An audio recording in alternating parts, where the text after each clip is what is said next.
اس کے مضامین سے میں اس کی ذہانت اور بے باک خیالی معلوم کر چکا تھا۔ مجھے یقین تھا کہ وہ میری ہم خیال ہوگی۔ بمبئی آ کر مجھے ایک دوست کے ہاں ٹھہرنا پڑا، کیونکہ مکان اور فرنیچر کا بندوبست کرتے کرتے مجھے کئی روز خار ہونا تھا۔ بیوی کو میں دلی ہی چھوڑ آیا تھا۔ اس سے میں نے کہہ دیا تھا کہ جو ہی مکان ملے گا میں تمہیں بلا لوں گا۔ میرے سب دوست کنوارے ہیں اور فلم ڈائریکٹر عورتوں کے متعلق آپ کا فلسفہ بہت ہی دلچسپ ہے۔ آپ چونکہ اسٹوڈیو میں کسی ایکٹریس یا ایکٹر کی لڑکی سے تعلقات پیدا نہیں کرنا چاہتے ہیں، اس لیے ضرورت کے وقت مختلف دلالوں کے ذریعے سے ایک لڑکی منگوا لیتے ہیں، رات بھر اسے اپنے پاس رکھتے ہیں اور صبح ہوتے ہی اسے رخصت کر دیتے ہیں۔ شادی اس لیے نہیں کرتے کہ ان کے خیال کے مطابق بیوی ان سے کبھی خوش نہیں رہے گی۔ بھائی میں فلم ڈائریکٹر ہوں، دن کو شوٹنگ کروں گا تو دن بھر باہر رہوں گا، رات کو شوٹنگ کروں گا تو رات بھر باہر رہوں گا۔ دن کو کام کرنے کے بعد رات کو اور رات کو کام کرنے کے بعد دن کو آرام کرنا ضروری ہے۔ بیوی مجھ سے اپنے سارے حقوق طلب کرے گی۔ مجھے بتاؤ ایک تھکا ہوا آدمی یہ سارے حقوق کیسے پورے کر سکتا ہے؟ ہر روز ایک نئی لونڈیا اچھی ہے، نیند آ گئی تو اس سے کہا جاؤ سو رہو، اگر اس کی صحبت سے تنگ آ گئے تو ٹیکسی کا کرایہ دیا اور چلتا کیا۔ عورت بیوی بنتے ہی ایک بڑا فرض بن جاتی ہے۔ میں چونکہ فرض شناس ہوں اس لیے شادی کا بالکل قائل نہیں۔ جس دوست کے ہاں میں ٹھہرا ہوا تھا، ایک دن میں اور وہ ٹیکسی میں بیٹھ کر ایک لڑکی ڈھونڈنے گئے۔ دلال جو اس کا پرانا واقف تھا ایک کے بجائے دو دکشنی چھوکریاں لے آیا۔ میں بہت سٹپٹایا، مگر فوراً ہی میرے دوست نے کہا تم گھبراؤ نہیں، ایک اور دو میں فرق ہی کیا ہے۔ ٹیکسی واپس گھر کی طرف مڑی۔ ہم سب یعنی میں، میرا دوست، فلم ڈائریکٹر اور وہ دو کاشٹا پوش لڑکیاں 3 سیڑھیاں طے کر کے تیسری منزل پر پہنچے۔ فلیٹ کا دروازہ میں نے کھولا، کیا دیکھتا ہوں کہ سامنے ہی ایک کرسی پر ناصر بیٹھا بڑے انہماک سے میرا اردو ٹائپ رائٹر دیکھ رہا تھا، اور اس کے پاس ہی ایک اینک لگی ہوئی عورت بیٹھی تھی۔ جب اس نے مڑ کر ہماری طرف دیکھا تو میں پہچان گیا، عزت جہاں تھی۔ میرا دوست ان اجنبیوں کو دیکھ کر بہت پریشان ہوا، لیکن دونوں دکشنی چھوکریاں اندر کمرے میں داخل ہو چکی تھیں، اس لیے اس نے پردہ پوشی کی ضرورت بیکار سمجھی۔ میں نے اپنے دوست سے ناصر کا تعارف کرایا۔ ناصر نے جواب میں ہم دونوں سے اپنی بیوی کو متعارف کرایا۔ میں ان کے پاس بیٹھ گیا اور اپنے دوست سے جو اب سگریٹ سلگا رہا تھا عزت جہاں کا مزید تعارف کرانے کی خاطر کہا، یہ ہندوستان کی بہت بڑی اشتراکی خاتون ہے، تم نے ان کے مضامین پڑھے ہوں گے۔ میرے دوست کو اشتراکی سے کوئی دلچسپی نہیں تھی۔ مجھے بعد میں معلوم ہوا کہ وہ اسلام ہی سے ناواقف تھا۔ اس نے دونوں لڑکیوں کو دوسرے کمرے میں جانے کا اشارہ کیا اور ہم سب سے مخاطب ہو کر کہا معاف فرمائیے گا، میں ابھی حاضر ہوا۔ عزت جہاں کی آنکھیں ان لڑکیوں پر جمی ہوئی تھی، وہ ان کے لباس وضاقتہ غرض یہ کہ ہر چیز کا اچھی طرح جائزہ لے رہی تھی۔ جب وہ دونوں دوسرے کمرے میں چلی گئیں اور میرے دوست نے جرأت رندانہ سے کام لے کر دروازہ بند کر دیا تو وہ مجھ سے مخاطب ہوئی، آپ سے مل کر بہت خوشی ہوئی۔ ناصر ہر روز مجھ سے کہتے تھے کہ چلو چلو، پر میں ان دنوں کچھ زیادہ مصروف رہی، اور آپ تو اب یہی تشریف لے آئے ہیں نا، مکان برا نہیں۔ اس نے کمرے کے چاروں طرف دیکھ کر خوشنودی کا اظہار کیا۔ میں نے کہا جی ہاں اچھا ہے، ہوادار ہے۔ ہوادار تو خاک بھی نہیں، بیچ کا دروازہ کھلا ہو تو بہت ہوا آتی ہے۔ ہاں شاید پہلے آ رہی تھی۔ دیر تک میں اور ناصر اور عزت جہاں ادھر ادھر کی باتیں کرتے رہے، مگر میں محسوس کر رہا تھا کہ عزت کے دل میں خود بدھ ہو رہی ہے۔ میرا دوست جلدی حاضر ہونے کا وعدہ کر کے دو لڑکیوں کے ساتھ دوسرے کمرے میں کیا کر رہا تھا، غالباً وہ یہی معلوم کرنے کے لیے بے قرار تھی۔ نصف گھنٹہ گزرنے پر اس نے بڑے تکلف کے ساتھ مجھ سے کہا ایک گلاس پانی پلوا دیجیے۔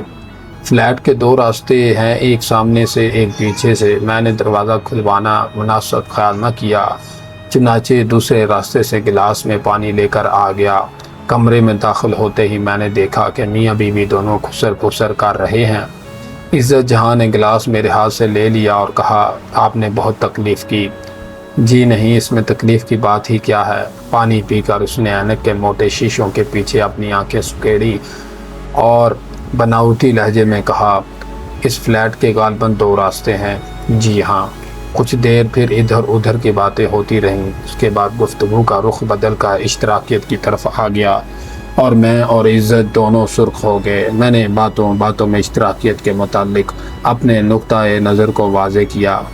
اشتراکی کہتے ہیں کہ تمام انسانی ادارے، مثال کے طور پر مذہب، تاریخ، سیاست وغیرہ، سب ہمارے معاشی حالات سے اثر پذیر ہو کر مرز وجود میں آتے ہیں۔ موجودہ نظام معیشت جس میں امیر اور غریب کا امتیاز ہے اور جس میں پیداوار کے تمام آلات ایک محدود اونچے طبقے کے ہاتھ میں ہیں، انہیں صرف ذاتی فائدے کے لیے استعمال کرتا ہے، یہ ایک مضر اور تباہ کن ادارہ ہے جسے ہمیشہ کے لیے ختم کر دینا چاہیے۔ جب اس کا خاتمہ ہو جائے گا تو آپ کے خیال کے مطابق اشتراکی دور شروع ہوگا جس میں تمام آلات پیداوار، یہی ہمارے معاشی حالات پر حاوی ہیں، عوام کے قبضے میں آ جائیں گے۔ عزت جہاں نے میری تائید کی۔ جی ہاں، عوام کی قوت اور حکومت کی نمائندہ ایک خاص جماعت عاملہ ہوگی جسے اشتراکی حکومت کہا جائے گا۔ عزت جہاں نے پھر کہا، جی ہاں، لیکن یہاں یہ بات قابل غور ہے کہ اشتراکی نظام میں بھی تمام قوت ایک محدود طبقے کے ہاتھ میں ہوگی۔ یہ نمائندہ جماعت اشتراکیوں کے فلسفے کے مطابق تمام لوگوں کی بہبودی کو مدار عمل بنائے گی۔ اس جماعت کو ذاتی اغراض اور شخصی منافع سے کوئی واسطہ نہ ہوگا۔ اس کے اغراض عوام کے مقاصد کے مطابق ہوں گے، لیکن سینے پر ہاتھ رکھ کر وثوق سے کون کہہ سکتا ہے کہ یہ محدود جماعت جو بظاہر عوام کی نمائندہ جماعت ہوگی، کچھ عرصے کے بعد سرمایہ داروں کی طرح ہر قسم کے ظلم و ستم نہ ڈھائے گی؟ کیا یہ لوگ غاصب نہیں ہو سکتے؟ کچھ عرصے کی حکومت کے بعد کیا ان کے دل میں ذاتی اغراض پیدا نہیں ہوں گی؟ عزت جہاں مسکرائی۔ آپ تو باقونین کے بھائی معلوم ہوتے ہیں، میں نے جوش کے ساتھ کہا۔ مانتا ہوں کہ کارل مارکس کے ساتھ ساری عمر لڑنے کے باوجود باقوین کسی نقطۂ مفاہمت پر نہیں پہنچ سکا اور اپنے اخلاص کے باوجود کسی مدلل اور منظم فلسفے کی بنیاد نہیں ڈال سکا، لیکن اس کا یہ کہنا جھوٹ نہیں ہے کہ ڈیموکریسی بھی ایک بڑی جماعت کی دوسری بڑی جماعت پر جابرانہ نظام حکومت کا نام ہے۔ میں ایسے دور سیاست کا قائل ہوں جس کا سماج ہر قسم کی حکومت اور دباؤ سے آزاد ہو۔ عزت پھر مسکرائی۔ تو آپ انارکیزم چاہتے ہیں جو ایک ناقابل عمل چیز ہے۔ آپ کا باقونین اور کرویچیو کینن دونوں مل کر اسے قابل قبول نہیں بنا سکتے۔ میں نے اس کی بات کاٹ کر کہا، اشتراکیت کے پاس بھی کوئی قابل عمل فلسفہ نہیں تھا۔ لوگ اسے دیوانوں کا ایک دھندلا سا خواب سمجھتے تھے، مگر 19ویں صدی میں کارل مارکس نے اس کو ایک قابل عمل معاشرتی نظام کی صورت میں پیش کیا۔ ممکن ہے انارکیزم کو بھی کوئی کارل مارکس مل جائے۔ عزت جہاں نے بند دروازے کی طرف دیکھا اور جیسے اس نے میری بات سنی ہی نہیں مجھ سے پوچھا، آپ کے دوست وعدہ کر کے گئے تھے، ابھی آئے نہیں؟ میں نے بہتر سمجھا کہ اسے سب کچھ بتا دوں۔ انہوں نے تکلف کرتا تھا، ورنہ ان کا مقصد یہی تھا کہ وہ نہیں آئیں گے۔ عزت جہاں نے بڑے بھولے پن سے کہا، کیوں؟ میں ناصر کی طرف دیکھ کر مسکرایا، جو اب ہماری گفتگو میں دلچسپی لینے لگا تھا۔ 2 لڑکیاں اس کے ساتھ ہیں، انہیں چھوڑ کر وہ ایسی خشک محفل میں کیسے آ سکتا ہے؟ عزت نے یہ سن کر مجھ سے دریافت کیا، یہ 2 لڑکیاں فلم ایکٹریس تھیں؟ جی نہیں، دوست ہوں گی۔ جی نہیں، آج ہی جان پہچان ہوئی ہے۔ اس کے بعد آہستہ آہستہ میں نے ساری بات بتا دی اور جنسیات کے بارے میں اپنے دوست کا نظریہ بھی اچھی طرح واضح کر دیا۔ بڑے غور سے میری تمام باتیں سن کر اس نے فتویٰ دینے کے انداز میں کہا، یہ انارکیزم کی بدترین قسم ہے۔ آپ کے دوست کے خیالات اگر عام ہو جائیں تو دنیا میں ایک اندھیر مچ جائے۔ عورت اور مرد کے تعلقات صرف بستر تک محدود ہو جائیں اور کیا؟ یہ آپ کے دوست جو کوئی بھی ہیں، یہ عورت کو کیا سمجھتے ہیں؟ ڈبل روٹی، کیک یا بسکٹ؟ زیادہ سے زیادہ کافی یا چائے کی ایک گرم پیالی پی اور جھوٹے برتنوں میں ڈال دی۔ لعنت ہے ایسی عورتوں پر جو یہ ذلت برداشت کر لیتی ہیں۔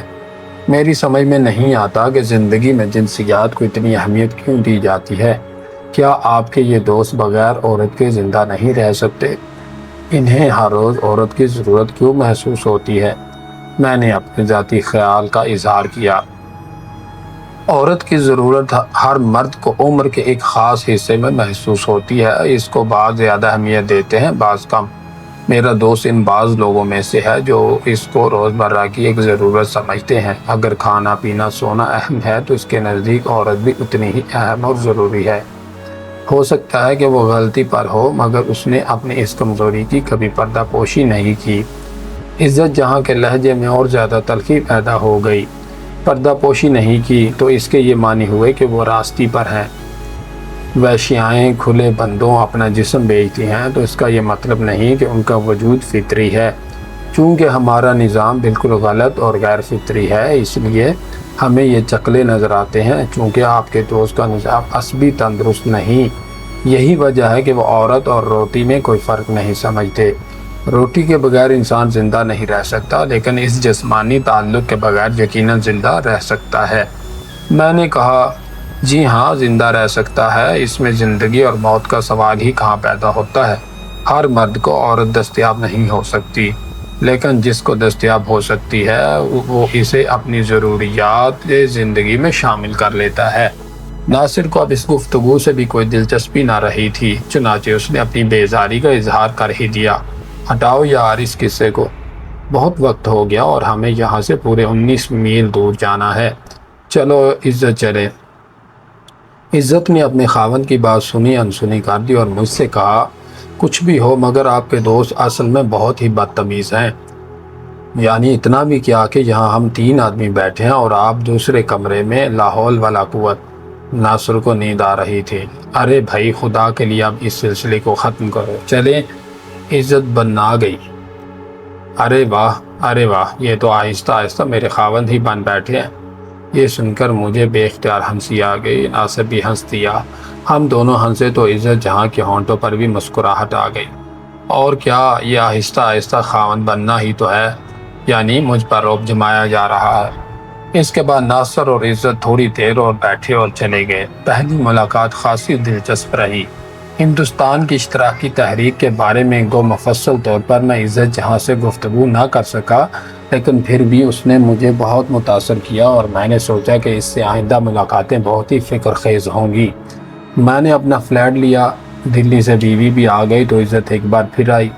دونوں پہلی ہی ملاقات میں سہیلیاں بن گئیں۔ چونکہ عزت جہاں کو ہر روز اپنے دفتر جانے کے لیے شہر آنا پڑتا تھا، اس لیے شام کو گھر لوٹتے ہوئے اکثر ہمارے ہاں آ جاتی تھی۔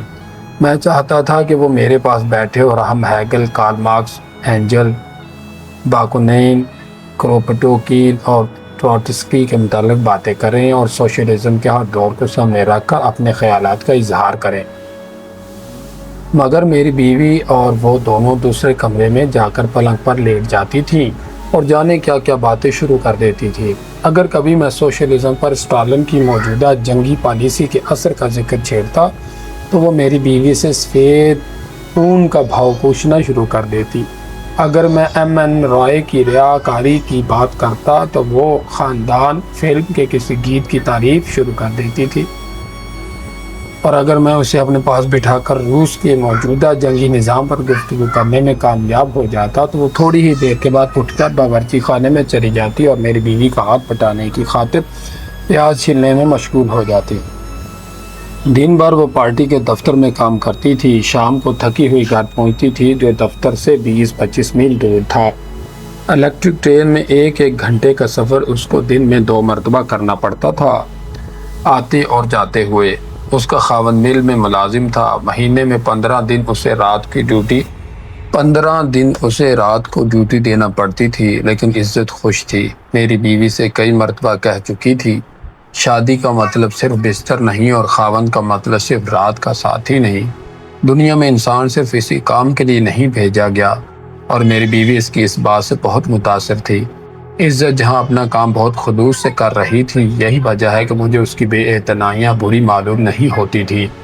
وہ مجھ سے زیادہ میری بیوی کے پاس بیٹھنا اور اس سے بات چیت کرنا پسند کرتی تھی۔ مجھے اس کا مطلقاً خیال نہیں تھا، بلکہ میں سوچ رہا تھا کہ بہت جلد میری بیوی کو، جو متوسط طبقے کے سرمایہ داروں کی ذہنیت رکھتی تھی، اپنی خم خیال بنا لے گی۔ ایک روز کا ذکر ہے، میں اپنے دفتر سے جلد واپس آ گیا، غالباً 2 کا عمل ہوگا۔ میں نے دروازے پر دستک دی۔ دروازہ میری بیوی کے بجائے ناصر نے کھولا۔ میں سیدھا اپنے میز کی طرف بڑھا۔ چونکہ حسب عادت مجھے اپنا بیگ رکھنا تھا، ناصر سامنے میرے پلنگ پر کمبل اوڑھ کر لیٹ گیا۔ ادھر صوفے پر عزت جہاں لیٹی تھی۔ ناصر نے کہا، بھائی مجھے بخار ہو رہا ہے۔ میں نے عزت جہاں کی طرف اشارہ کر کے پوچھا، اور آپ؟ عزت نے جواب دیا، جی نہیں، میں ایسے ہی لیٹی ہوں۔ رضیہ کہاں ہے؟ عزت نے جواب دیا، وہ دوسرے کمرے میں سو رہی ہے۔